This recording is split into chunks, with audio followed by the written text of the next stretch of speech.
महाराष्ट्रात मोठा प्रशासकीय फेरबदल करण्यात आलेला आहे. तर कतारनंतर संयुक्त अरब अमिरातीनं इराणसोबत करार केलाय.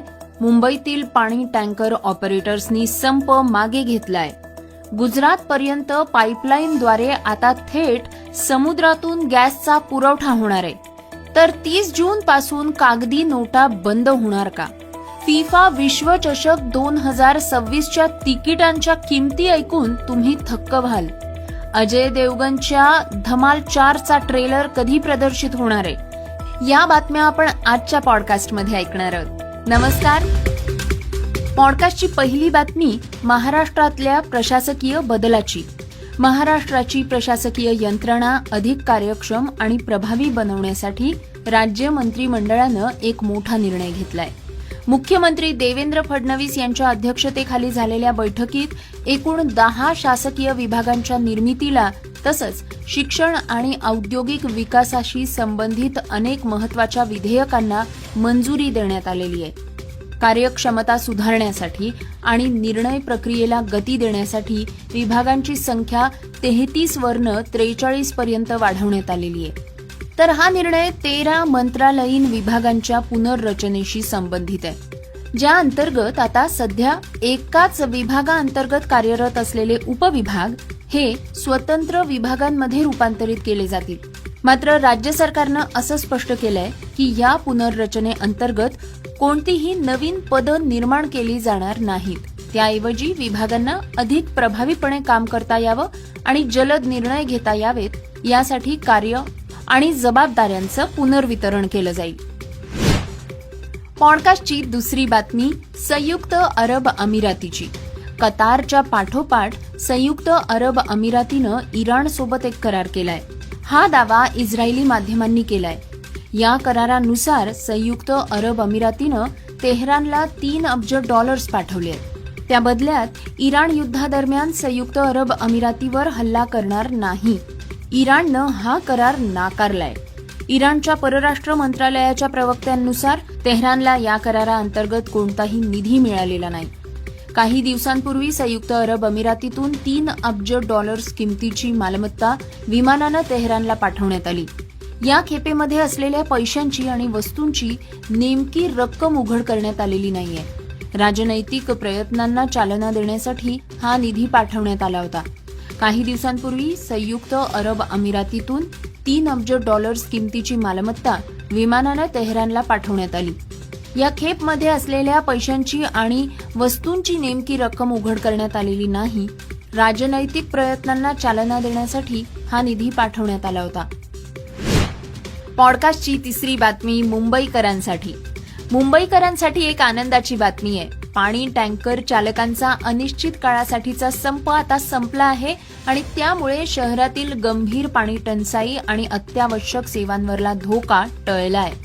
मुख्यमंत्री देवेंद्र फडणवीस यांनी टँकर चालकांना बजावलेल्या सर्व नोटिसेस मागे घेतलेल्या आहेत आणि त्यांच्यावर कोणतीही दंडात्मक कारवाई केली जाणार नाही असं आश्वासन दिल्यानंतर मुंबई टँकर्स असोसिएशननं आपलं आंदोलन मागे घेण्याचा निर्णय घेतला. मुख्यमंत्र्यांसोबत झालेल्या बैठकीत टँकर ऑपरेटर्सच्या विविध मागण्यांवर चर्चा झाली. त्यानंतर संप मागे घेतल्याची घोषणा करण्यात आली.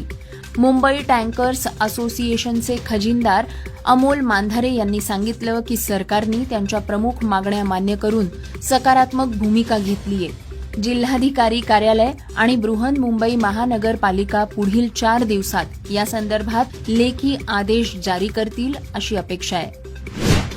पॉडकास्टची चौथी बातमी आहे समुद्रातील पाईपलाईनची. भारताच्या गुजरात आणि ओमान दरम्यान 2000 किलोमीटर लांबीची एक खोल समुद्रातील पाईपलाईन प्रस्तावित आहे, जी भारताच्या ऊर्जा सुरक्षेसाठी एक महत्त्वपूर्ण बदल घडवणारी ठरू शकते.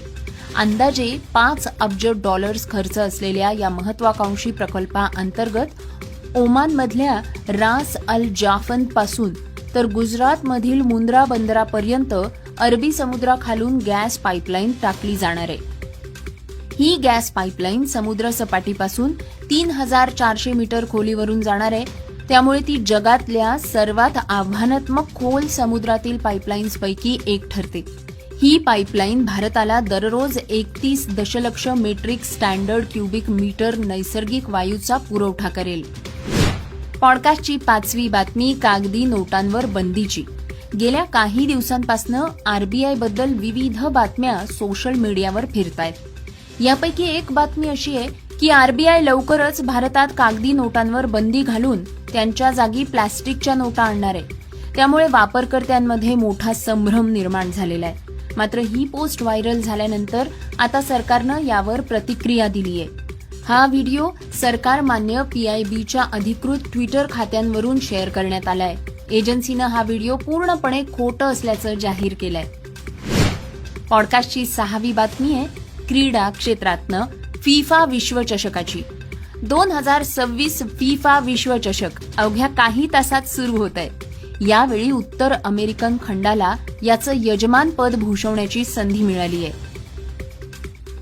48 संघांची ही स्पर्धा अमेरिका, कॅनडा आणि मेक्सिको इथे खेळवली जाणार आहे. प्रत्येक विश्वचषकाप्रमाणे या वर्षीची स्पर्धा ही पूर्वीपेक्षा अधिक फायदेशीर ठरेल अशी अपेक्षा आहे. त्याचं एक प्रमुख कारण म्हणजे तिकिटांची किंमत. फिफा विश्वचषक 2026चे सामने पाहण्यासाठी प्रेक्षकांना मोठी रक्कम मोजावी लागेल. कारण एका सामन्यात तिकिटाची किंमत ही किमान 10,000 रुपयांपासून सुरू होते. तर अंतिम सामन्यासाठी 6 लाख रुपयांपेक्षा जास्त खर्च येईल. पॉडकास्टची शेवटची बातमी धमाल या चित्रपटाची. दिग्दर्शक इंद्रकुमार लोकप्रिय कॉमेडी फ्रँचायझी धमालचा 4था भाग घेऊन येत आहेत, ज्यामध्ये पुन्हा एकदा अजय देवगण, अरशद वारसी आणि इतर अनेक मोठे स्टार्स आहेत. हा चित्रपट 10 जुलै रोजी चित्रपटगृहांमध्ये प्रदर्शित होतोय. निर्मात्यांनी चित्रपटाचा ट्रेलर त्यापूर्वी सुमारे 1 महिना आधी प्रदर्शित करण्याचा निर्णय घेतलाय. अजय देवगणच्या म्हणण्यानुसार धमाल 4चा ट्रेलर 12 जून रोजी प्रदर्शित होईल. अजय देवगणनं इन्स्टाग्रामवर धमाल 4चं पोस्टरही शेअर केलंय.